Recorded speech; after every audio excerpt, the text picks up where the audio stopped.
We had a client who wanted to set up a stellar safety program using FTQ360, and this video is going to show you the steps they took to set that up. The client, a construction company, wanted to ensure they were following OSHA compliance on all their job sites, and they wanted an organized record-keeping system. To start, they determined what safety inspections needed to be conducted on the job sites, and this included a daily job site safety walk, a safety section added to their current milestone quality inspection checklists, and a weekly toolbox talk to be performed by the project manager for the on-site subcontractors. They also wanted a formal process to address any job site incidents or injuries and a year-end OSHA report. So let's get started. First, the client found several different templates for the daily job site safety walk in the FTQ360 checklist template library. To access the library, they went to Setup, Checklist Form Setup Process, and clicked the caret on the blue Add button. This opened the template library in a new dialog box, and they selected one of the templates to download into their account. Once added, they made a few changes to the checkpoints and a few other edits so it met their company's unique needs. Then, they selected what projects needed to have access to the daily job site safety walk. Now, beginning as soon as today, the project manager can start conducting daily safety walks on the job site, including describing the type of activity conducted on the job site that day, recording man-hours in a table with formulas right on the inspection screen, and listing any observed safety incidents. Next, the client wanted to add a safety section to several pre-existing quality inspection checklists. For this example, we're going to add a fall protection section to the beginning of the framing inspection checklist. They typed out the checkpoints for this new section in Excel, then clicked Checkpoints for the framing inspection checklist. We clicked the Add button to insert a new group of line items, or checkpoints, and copied and pasted the new items into the dialog box. For checkpoint type, they selected Safety to differentiate the safety checkpoints from the standard quality checkpoints. Click Save, and the new lines were inserted into the checklist. We're going to change the first checkpoint to a header, then move the new checkpoints to the top of the screen, so that way they appear as the very first section on the checklist.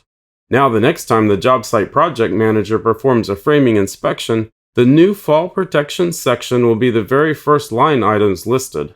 Plus, notice that the evaluation buttons have safety labels rather than quality labels, so these checkpoints will be tracked correctly in the system. Next, the client wanted to set up a weekly Toolbox topic program to be conducted on the job site. First, a Toolbox talk phase was added to the project in Setup, Project Setup Process, so that the weekly Toolbox talk forms would have a dedicated folder. Once that was created, they went back to Setup, Checklist Form Setup Process, and accessed the checklist template library. They found the Toolbox Talk master checklist and downloaded it into their account. They could easily make copies of the master checklist as needed, as well as add reference documents such as discussion guides and links to the OSHA website. Now the job site project manager can access the weekly Toolbox talk, open the corresponding reference material, and even have the attendees sign directly on his tablet so those signatures remain as part of the official safety documentation record. The client also wanted an official process to handle and document a job site safety incident or injury if one should ever occur. To do that, they opened the checklist template library again and downloaded the Safety Incident and Injury Report template into their account. Now, if an injury did occur on the job site, the project manager could access this new checklist and follow the steps to properly document what happened, including using reference graphics to show precisely where on the body the injury occurred, and take any photos and list any witnesses who were present. The client even added instructions on what to do and who to contact in case of an emergency. Finally, for the last part of their stellar safety program, the client wanted to be able to pull their safety data from FTQ360 for the year-end OSHA report.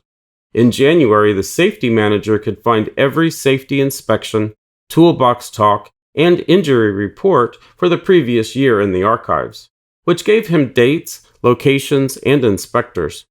That info could be downloaded into a spreadsheet if needed, Plus, he could easily run performance and trend reports and data queries to pull more information from the system to use for his year-end OSHA reporting. So that's how one client used FTQ360 to set up their safety program. If you have any questions about any of the steps or would like assistance setting up a safety program using FTQ360 in your company, feel free to contact us. We'd be happy to help.